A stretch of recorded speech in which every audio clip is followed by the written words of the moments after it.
Thank you very much, Mr. Chairman, and it's a pleasure to be here today with the committee.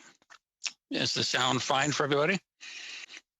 I see nodding heads. Good, thank you. So my name is Dr. Brian Riddell. I have a PhD from McGill University and immediately came to God's country on the West Coast, and that where I've worked on salmon restoration, salmon conservation, fisheries management, and science for 42 years now. I am speaking today as myself, but I should declare that I am still employed by the Pacific Salmon Foundation as their science advisor. I do have a presentation that I provided to the committee, but I expect you have not seen it yet.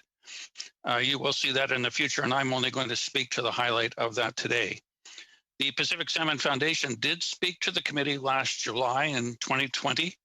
I do want to support that presentation, as there are, I think, lots of useful comments in there.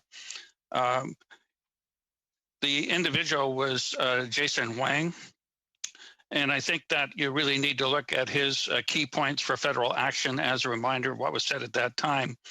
And fundamental point to me is that it's fine to talk about the state of salmon today, but we really have to think about how we act for the future. An important point he made is that we really need to be thinking about our community's welfare 20 years out for salmon. It's not a short-term turnaround and investment here. The summary points I want to make for you today is that summarizing the state of salmon is not simple. There are over 9,000 populations of salmon, and Mr. Hawquist made an extremely important point that the quality of our data is simply not sufficient. Whether it's catch or escapement or biological sampling, we are short on what we need. Sadly, today, the state of salmon is even poorer than what you heard last summer in the presentation. The particular point, as an example, is the return. The gold standard for salmon on the West Coast is likely the Fraser sockeye salmon. You may not be aware that the return of Fraser sockeye salmon in 2020 was the poorest ever recorded. And in 2009, when the Cohen Commission was caused because of the returns of Fraser sockeye salmon, our return in 2020 was less than 1/5 of the return in 2009.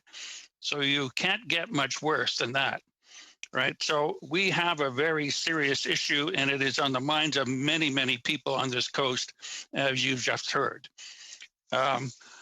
I think that the Fraser sockeye is also exemplary of the difficulty in understanding the causes of the state of salmon. Fraser sockeye salmon rear in the streams and lakes of the Fraser drainage. They go through a highly disrupted estuary that in the city of Vancouver and peripheral areas. They then spend 2 to 3 months in the Strait of Georgia, which is what we call the near shore. They go past the Discovery Islands, which is obviously in the media frequently because of the state of the open net pen salmon farms and their transition. Then they go out to sea for 2 years and return. The abundance that we see on the return is the cumulative effect of all those factors. All of these factors interact. So we have a huge job when we talk about restoring the state of Pacific salmon and returning the abundance. In the presentation, I provided you with a life cycle diagram. You will all be familiar with the life cycle of salmon by now. But I think the main point I want to make here is that all the various habitats, they can interact to compound problems or they can compensate for problems. They all act independently, and there's almost never a single factor that causes a change in the state of salmon.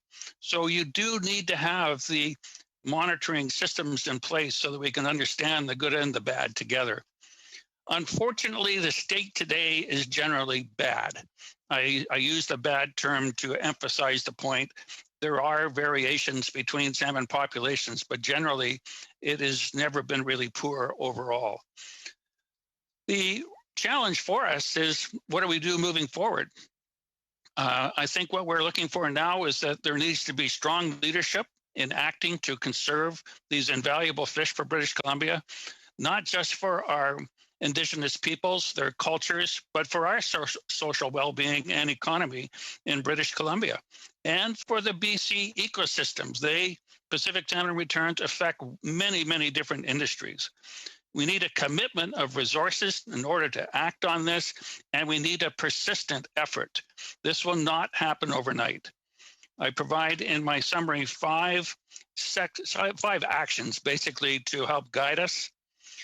Ironically, we have a very strong policy statement that is the management framework to go forward. In 2005, we have the wild salmon conservation for Pacific salmon. It's a federal policy. It has not been implemented fully.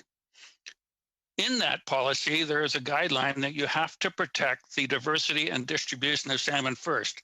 We do not know how extreme the environment will change or what habitat changes will occur. You can only plan by managing the diversity of the salmon to protect future production.